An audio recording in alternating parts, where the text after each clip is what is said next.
Verdun, à Nogent. Christine et Sophie Lefebvre franchissent la porte d'un immeuble d'une rue populeuse de Nogent-sur-Marne.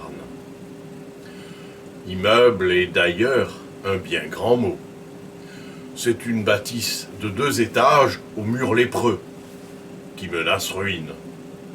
Christine et Sophie Lefebvre habitent le 3 pièces qui forment la totalité du second étage. Pour 2 sœurs, Christine et Sophie se ressemblent aussi peu que possible. Christine est l'aînée, 22 ans. Elle est blonde, de taille élancée. Sophie, la cadette, 20 ans, est une petite brune bien en chair, un peu boulotte. Cela fait 6 mois qu'elles ont choisi d'habiter ensemble. Non parce qu'elles ne s'entendent pas avec leurs parents, mais parce qu'elles veulent leur indépendance. Voilà tout. D'ailleurs, elles gagnent leur vie par elles-mêmes. Christine est dactylo et Sophie est vendeuse. Le rez-de-chaussée de l'immeuble est désert. Il y a juste un 2 pièces que s'est réservé le propriétaire, mais qu'il n'occupe jamais. Les 2 jeunes filles montent l'escalier vétuste. Elles ne sont pas encore arrivées au 1er étage qu'une voix sonore retentit. « Vive la France !» Christine et Sophie échangent à voix basse quelques mots apitoyés et amusés en même temps. Cela ne s'arrange pas, le père Berthoud. Pauvre vieux quand même. Celui qu'elles appellent le père Berthoud se tient au garde à vous sur le palier, brandissant une pancarte de sa main droite. Grand blessé de guerre, trépané après avoir reçu un éclat d'obus à Verdun, Auguste Berthoud a 66 ans. C'est un homme d'aspect chétif. Il porte un costume noir fatigué et sur la tête, le béret basque. Christine et Sophie Lefebvre s'adressent à lui avec bonne humeur. « Vive la France, monsieur Berthoud. Qu'est-ce que vous avez décrit sur votre pancarte ? Voyons voir. J'attaquerai le 11 novembre. Ah, mais c'est vrai, c'est demain le 11 novembre. Et c'est le 40e anniversaire en plus. Vous allez défiler avec les anciens combattants, monsieur Berthoud. » Auguste Berthoud ne répond pas. Son corps se raidit un peu plus. Son visage maigre se crispe et son regard prend une fixité bizarre. Il prononce d'une voix saccadée. « Pas peur des boches, moi. On les aura. » Les 2 jeunes filles montent l'escalier du second étage. Elles sourient d'une manière un peu triste. Au début, le père Berthoud leur faisait peur, mais depuis qu'elles se sont habituées à lui, c'est un pauvre homme à l'esprit dérangé par sa blessure. Il mériterait qu'on l'aide. Elles lui ont bien proposé à plusieurs reprises des services, mais il n'a jamais accepté. Christine et Sophie Lefebvre oublient vite cet instrument tragicomique. Pourtant, sur sa pancarte, Auguste Berthoud avait écrit « J'attaquerai le 11 novembre ». Or, nous sommes le 10 novembre 1958. Il est 8 heures du soir. Le 11 novembre, c'est dans 4 heures. Chacune, à un coin de la table de la cuisine, Christine et Sophie Lefebvre écrivent une lettre, comme elles le font chaque jour. Elles écrivent à leurs fiancés respectifs, qui sont tous 2 soldats en Algérie. Robert et Guy sont eux aussi de Nogent-sur-Marne. Ils étaient amis avant de rencontrer les sœurs Lefebvre au bal du 14 juillet. Ils se sont fiancés le même jour avec Christine et Sophie.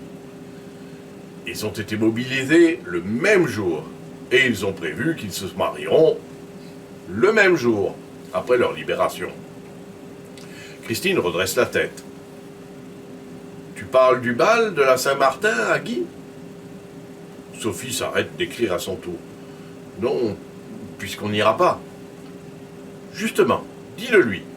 Cela lui fera plaisir.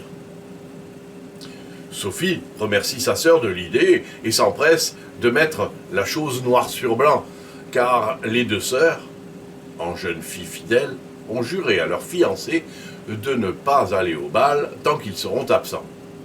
Cette nuit, comme toutes les nuits, elles resteront sagement chez elles. Christine laisse soudain tomber son stylo sur sa feuille. Qu'est-ce que c'est que ça? Mais qu'est-ce qui lui prend ce soir?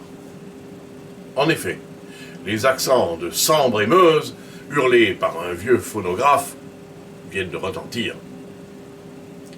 À l'étage au-dessous, Auguste Berthoud, les Régarés, interprète les deux rôles d'un dialogue imaginaire.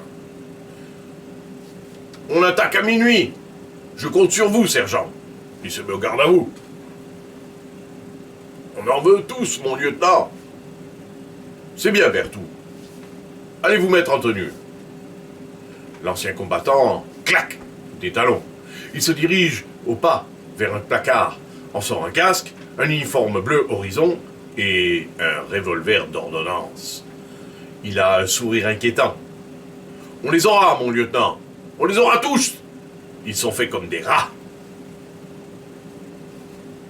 On sonne à l'appartement des sœurs Lefebvre. Il est 9h du soir. Christine et Sophie, qui se préparaient à aller se coucher après un repas vite pris, se demandent avec surprise qui cela peut-il bien être. Mais derrière la porte, elles reconnaissent la voix de leur frère Jérôme. « Ouvrez, c'est moi !» Jérôme entre. C'est un garçon de 18 ans, aux cheveux en brosse. Il n'est pas seul. 3 garçons et 2 filles sont avec lui. Christine Lefebvre a un mouvement de recul devant cette invasion. Vous ne vous invitez pas à 6 tout de même. Jérôme a un sourire. C'est le contraire. C'est nous qui vous invitons. On va au bal. Christine secoue aussitôt la tête. Tu sais bien que c'est non, Jérôme. Sophie et moi, on a juré. Mais enfin, Christine, c'est le bal de la Saint-Martin. Sophie intervient à son tour. On aimerait bien, mais on ne peut pas. N'insiste pas. Justement, Jérôme insiste. Enfin, avec mes amis et moi, c'est pas faire quelque chose de mal. Jérôme Lefebvre donc s'assied sur une chaise. Je ne partirai pas avant que vous ayez dit oui. Auguste Berthoud se regarde dans la glace de son armoire. Il a fière allure avec son uniforme bleu horizon, revolver à la ceinture et toutes les décorations sur sa poitrine. Il se met au garde à vous et reprend son dialogue imaginaire. À vos ordres, mon lieutenant. Repos, Berthoud. Vous pouvez commencer les préparatifs. Auguste Berthoud quitte le garde à vous et se dirige vers sa cuisine. C'est une petite pièce malpropre et malodorante. Quelques assiettes sales traînent sur la cuisinière à charbon.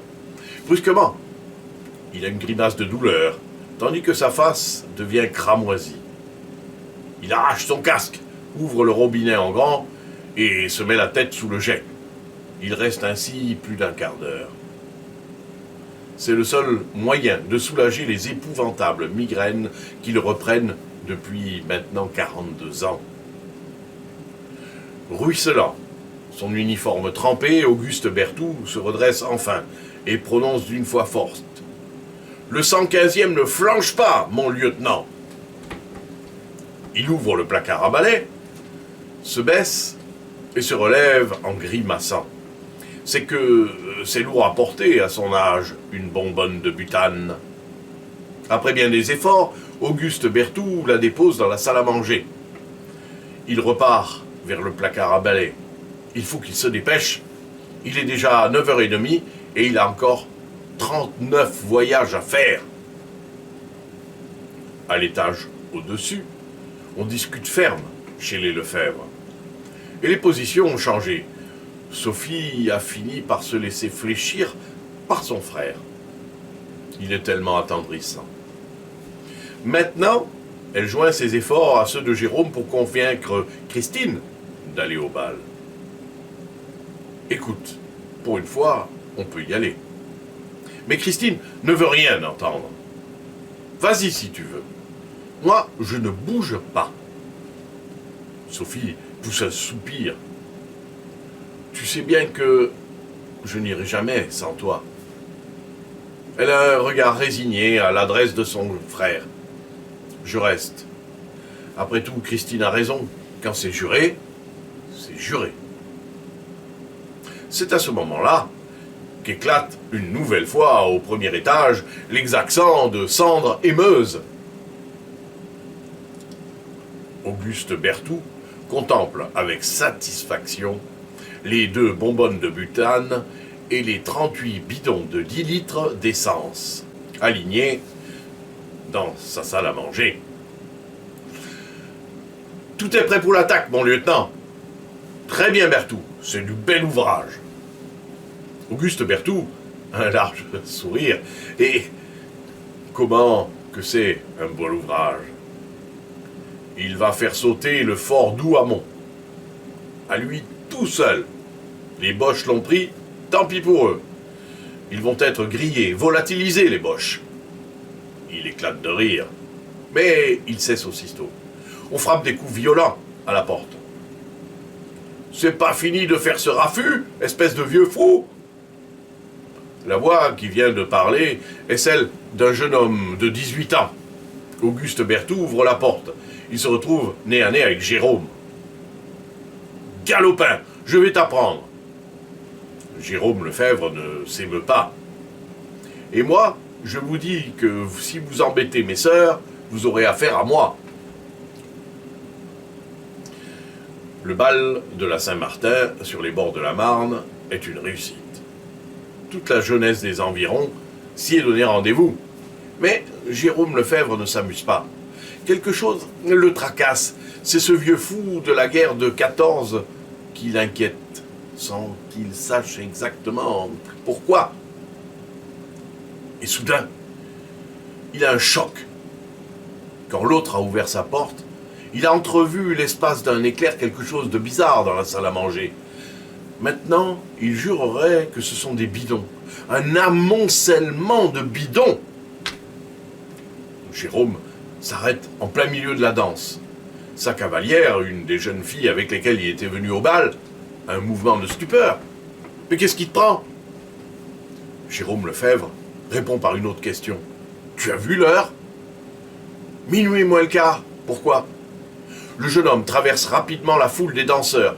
Il retrouve sa bicyclette qu'il avait garée dans une rue voisine. Sa cavalière continue à le questionner. « Mais enfin, qu'est-ce qu'il se passe? Où vas-tu » Jérôme répond tant qu'il s'éloigne déjà, en forçant sur les pédales. « Chez mes sœurs, j'ai peur du fou !» Auguste Berthoud regarde sa montre. Minuit moins 5. Il se tourne vers un interlocuteur totalement imaginaire.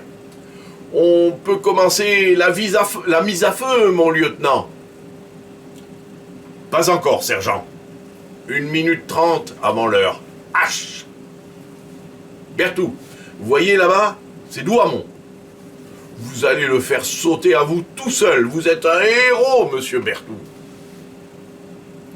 Auguste Berthoud revoit la silhouette sombre d'un fort derrière les barbelés.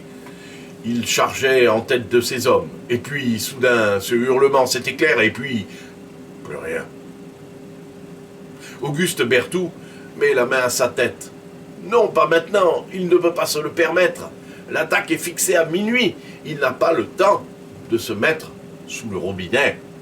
Il consulte sa montre et annonce, avec la voix du lieutenant, « Sergent, préparez la mise à feu. »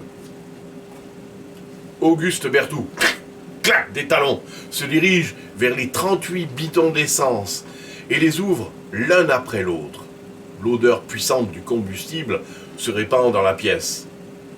Lorsque le dernier est ouvert, Auguste Berthoud se redresse. Il regarde sa montre. Minuit moins 30 secondes. Il va chercher une boîte d'allumettes, se met au garde à vous et commence à entonner la Marseillaise lorsqu'il arrive à « Le jour de gloire est arrivé ». Il craque son allumette et l'approche d'un de ses bidons. Jérôme Lefebvre manque de tomber de vélo. Il est déjà dans la rue et le souffle de l'explosion a été si fort qu'il a failli le jeter à terre. Les yeux agrandis d'horreur, il regarde le spectacle qu'il a devant lui. L'immeuble est totalement en flammes. Plus que cela, il est devenu une torche. Le feu en jaillit comme d'un geyser et gagne le ciel en gros bouillon. Jérôme pense au bombardement ou napalm qu'il a vu quelquefois aux actualités. Il n'y a pas d'autre comparaison. Il pose pied à terre et reste pétrifié. Il murmure. Elles n'ont pas souffert.